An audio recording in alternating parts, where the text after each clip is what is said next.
I'm Philip Curry, and this is a new way to bake 100% naturally plant-based chocolate and hazelnut babka. This is a really impressive looking bake that looks way more complicated than it is to make. We're going to make our chocolate hazelnut filling for the babka. Start by adding our caster sugar, cinnamon, cocoa powder, and I'm just going to give those a little stir. It's just going to help stop any clumping. Milk. I'm going to just bring this to a quick simmer, so you just want to whisk this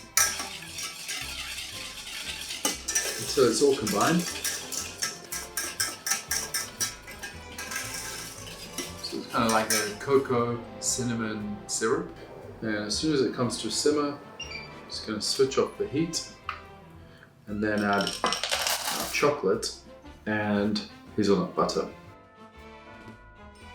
And we're just whisking this. It's going to become nice and thick.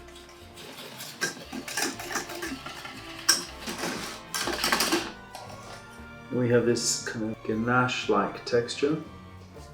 Just going to cool this very quickly by pouring it onto a sheet of cling wrap. So this just gives us a nice big surface area.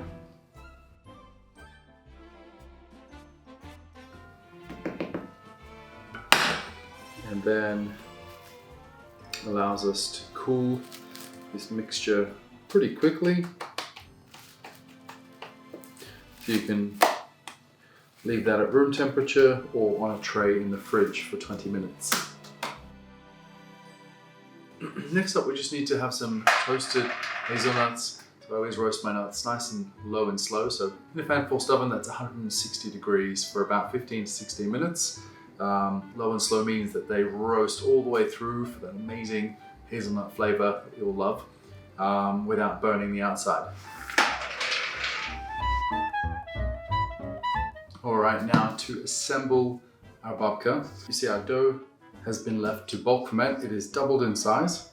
And I'm just going to sprinkle a little bit of flour on top and punch the air out. Flour my work surface and a tray.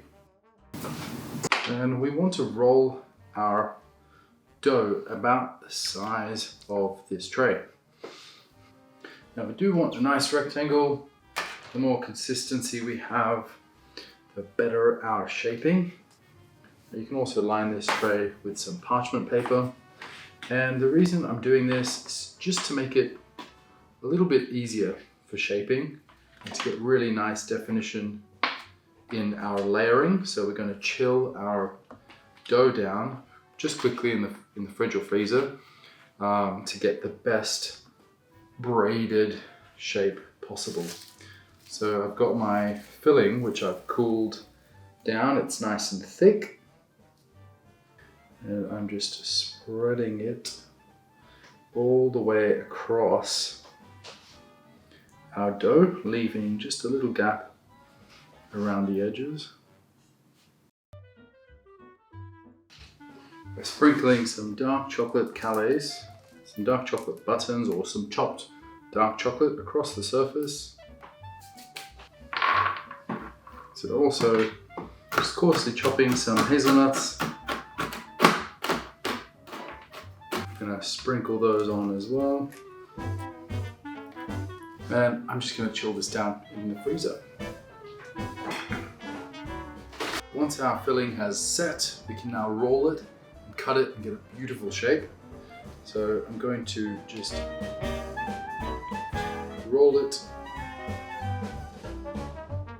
We want to get a really nice braided pattern, and we're going to get that by rolling all the way across.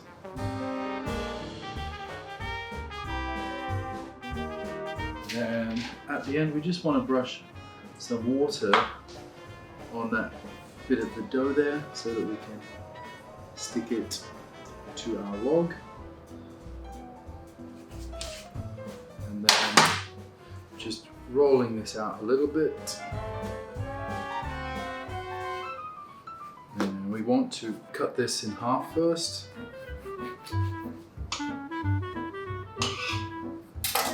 Now you can put this log back into the fridge or freezer. This makes it even easier to braid and get a beautiful twist, which is what I'm going to do. Now, for our babka, we can cut it in half. Now it is really ideal that this is done to a chilled log so that we get a nice clean cut like that. And then we have the fun job of now twisting it in such a way that we get a nice twist like that we're going to squeeze into our tin.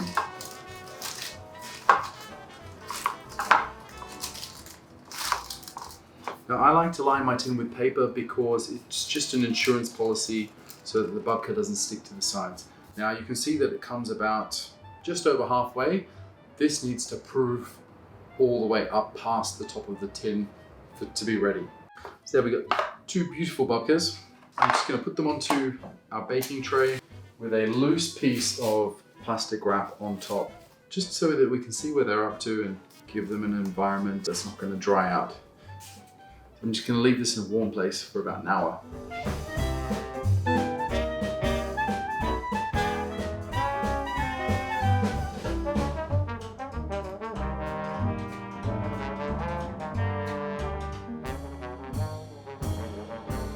About 2 minutes out of the oven, we just want to very gently tip these out of the mold while they're still hot to avoid them from kind of steaming and becoming soft on the edges.